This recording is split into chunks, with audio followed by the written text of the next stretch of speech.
First thing you're going to do when running the laser, make sure the air supply is on. To supply air, we're going to turn this valve on. When it is in line with the pipe, we know that it is on.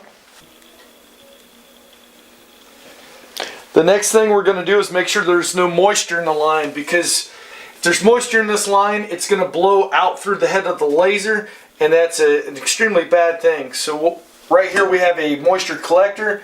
There's a rubber nipple on the end of it. We're simply going to press it and make sure no moisture's in there. Right now we can see that obviously there's no moisture in there, so we're good to go and continue setting up the laser. The next thing we're going to do is look at the ventilation. This is the hose that vents the machine to the outside. Sometimes this nozzle is off, especially if we go away on break. We want to make sure that is over that hose.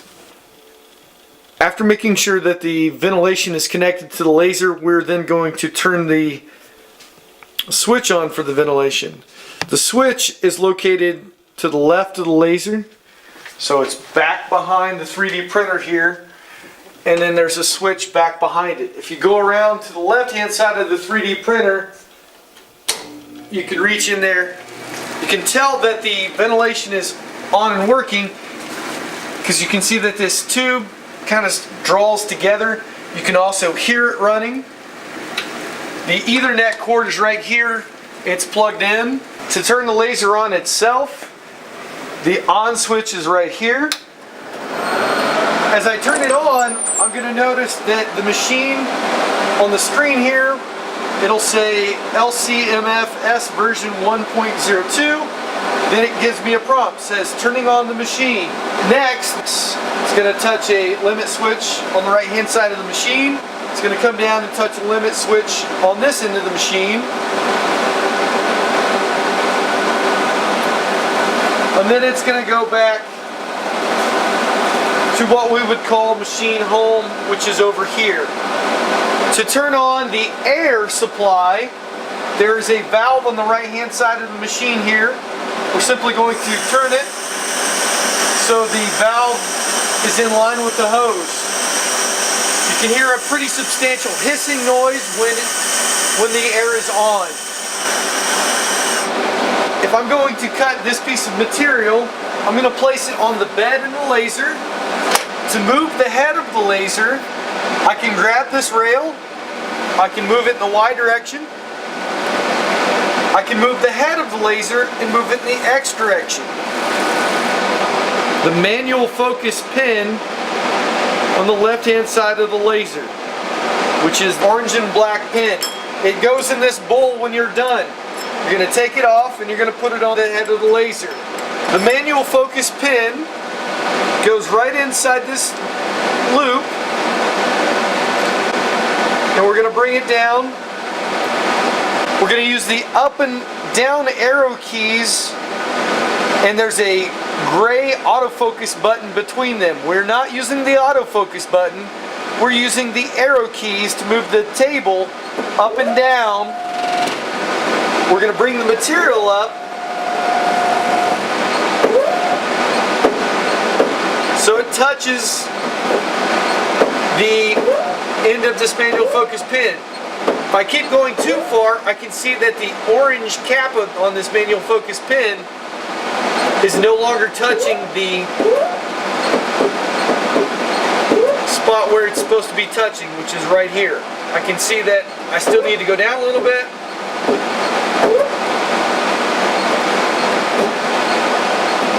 And right there is about where we want it to be. Now take the manual focus pin back off the laser head and place it back in the bowl where it goes. Before I run the machine, I want to make sure that I have this laser head where I want it to go. There's a little red light underneath here that will show me where I'm going to begin my cut. So to maximize my material, I want to make sure it's straight. So to make sure that it's straight, I can line up the laser head on the edge of the material and then run it back and forth. If it's off, I'm going to move the material. Run it back over, run it back, try and line it up. Ideally, it runs along the edge of that material the whole way. Now when I move it over and then start my cut, I can keep it consistent along the length of the material. The next thing to do is to send the program over from the computer, turn the air back on, and then you would hit the start button. Once you hit the start button, it'll start cutting. If for some reason you want to check something, you would push F1 to pause. You can open this up and look at what's going on, and then you can hit resume, which would be F1 again. If it's something catastrophically wrong, say we've got a fire inside here, we're going to hit the red stop button. Not the E-stop button, but just the red stop button. We're going to open this up, pull the material out, and go put it out in the sink on the other side of the 3D printer.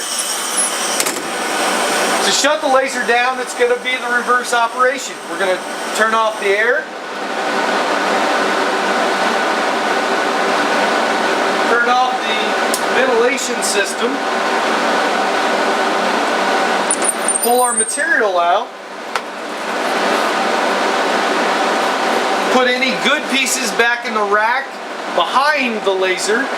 The material is not to go on the table or the floor, it is to go in the rack. If it can't go in the rack, then it should go back in the lumber storage in the laboratory.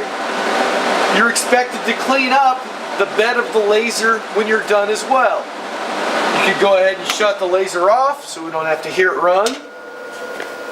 Move the head out of the way, and if there's pieces down in the laser bed, you take this grate, simply take it out, and go and get the shop vac. There's a shop vac in the storage room. Make sure you do a great job of cleaning up after yourself.